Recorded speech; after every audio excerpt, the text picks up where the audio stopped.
رافشا آوه الباجر دهوکه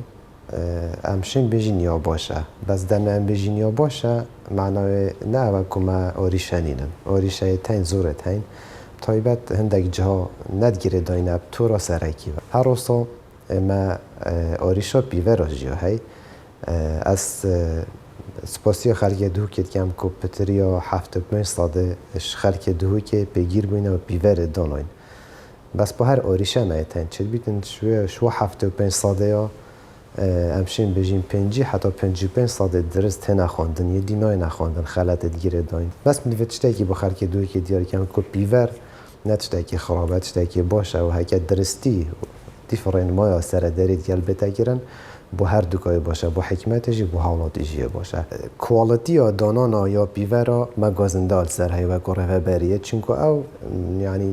نه دست مدایا امشین و کو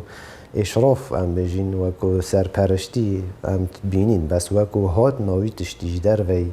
والاتی او ویتن اشلای مثلا کوالیتی کنترل و گلک چافدیریه که باش سر بده کرد آوا به هر وقت چیتن ناف باجری دا آوا زعید بیتن